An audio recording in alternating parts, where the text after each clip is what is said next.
Le secrétaire général de l'ONU, Antonio Guterres, a souhaité dimanche que les juntes militaires au Burkina Faso, en Guinée et au Mali s'effacent au plus vite. Antonio Guterres s'exprimait lors d'une conférence de presse à Dakar après avoir rencontré le chef de l'État sénégalais Macky Sall, président en exercice de l'Union africaine. S'agissant de l'Afrique de l'Ouest et du Sahel, nous avons évoqué entre autres les efforts conjoints contre le terrorisme et l'extrémisme violent,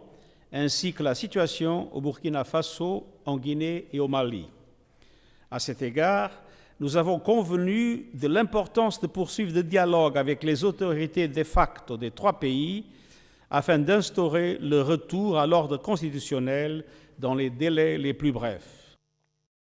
Fragilisée par la crise sahélienne, l'Afrique de l'Ouest a été encore un peu plus déstabilisée par les coups d'État militaires survenus successivement au Mali en août 2020 et en mai 2021, en Guinée en septembre 2021 et plus récemment au Burkina Faso en janvier 2022.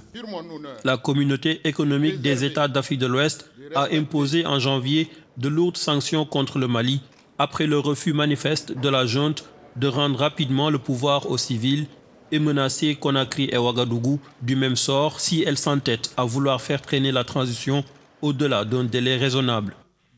Mais les militaires au pouvoir au Burkina Faso et en Guinée ont adressé cette semaine une fin de non-recevoir aux exigences de la CEDEAO, Ouagadougou réaffirmant un calendrier de transition de 3 ans quand la junte guinéenne a annoncé samedi un intérim de 39 mois.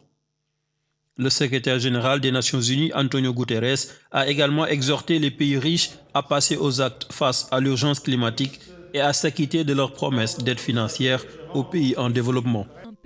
Les pays africains, qui ne sont pourtant pas responsables du changement climatique, en sont souvent les premières victimes, a déclaré le chef de l'ONU, jugeant essentiel que la moitié des financements climatiques soient consacrés au programme d'adaptation et de résilience afin de venir en aide aux communautés vulnérables. La promesse d'un financement de 100 milliards de dollars par an des pays développés à destination des pays pauvres à partir de 2020 a été prise lors de la signature en 2015 de l'accord international sur le climat de Paris visant à limiter le réchauffement de la planète.